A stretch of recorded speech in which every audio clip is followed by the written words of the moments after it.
I still have to do this. All right.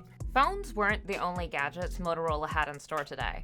It also launched 2 new Moto Things accessories, the Moto Watch Fit and the Moto Buds Loop. Smartwatches aren't new for Motorola. If you think back to the early days of Android Wear, the Moto 360 was actually one of the most popular smartwatches thanks to its circular face and sleek design.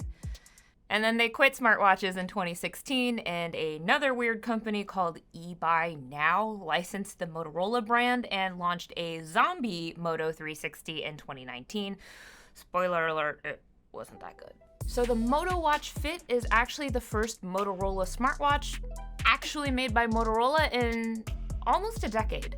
But if you were hoping for the 360's grand revival, I got some bad news. The Moto Watch Fit is essentially an Android Apple Watch clone that does less. It's got a 1.9-inch OLED display with 1,000 nits of brightness and Corning Gorilla Glass 3. It uses a 22mm strap, it's got customizable watch faces, and all the basic fitness tracking features you'd expect, like heart rate, blood oxygen, built-in GPS, sleep tracking, and roughly 100 sport modes. It handles push notifications, media controls, and syncs with the Moto Watch app. Hardware-wise, you get an IP68 rating and 5 ATM of water resistance, so you can take it in the shower, pool, whatever, you're good to go. On the wrist, it's pretty light, but as you can see, it's basically an Apple Watch clone with some bezels. One interesting thing is that it's not compatible with iOS and doesn't run Wear OS. Instead, it's got a proprietary RTOS, or real-time operating system, and if there's one thing you can count on from an RTOS smartwatch, it's better battery life. Case in point, this one gets an estimated 16 days on a single charge. On paper, this isn't bad at all, it's just sort of disappointing when you think about the history of Motorola smartwatches. Now, let's talk about the Moto Buds Loop. If you're thinking these look a lot like the Bose Ultra Open earbuds, you'd be correct.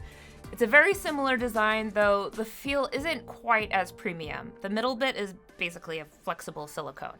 Motorola says that the sound is by Bose, and open earbuds basically let you hear audio while staying clued into your surroundings, and they've been having a moment in the earbud world over the last few years. The buds have 12mm RN-less drivers, they connect over Bluetooth, and I guess if you have a Motorola phone, you can use them to trigger Moto AI functions. Cool. You can also switch between Motorola and Lenovo devices using Smart Connect. There's also microphones to help you sound clearer on calls and dampen background noise. As for battery life, Motorola says you should get up to 8 hours on a single charge and 37 hours with the case. The thing about these is that Motorola is definitely trying to make a fashion statement. I mean, the beige color literally has Swarovski crystals in it. They are blingin'. The idea is to make them look like techno jewelry. This isn't a new concept, literally, I got smart rings. But we've seen this with other hearable devices as well. This is just Motorola's take on that. Now, I really wish I could tell you how much the watch or these Swarovski crusted buds cost, and when they'll be available. I got nothing for you.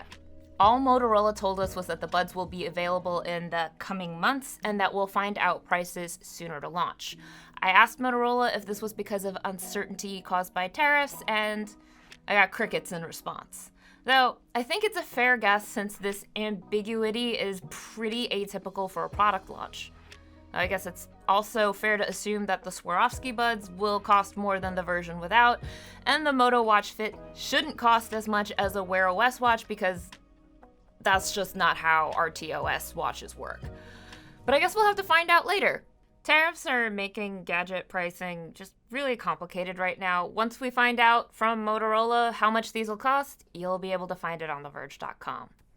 Tariffs!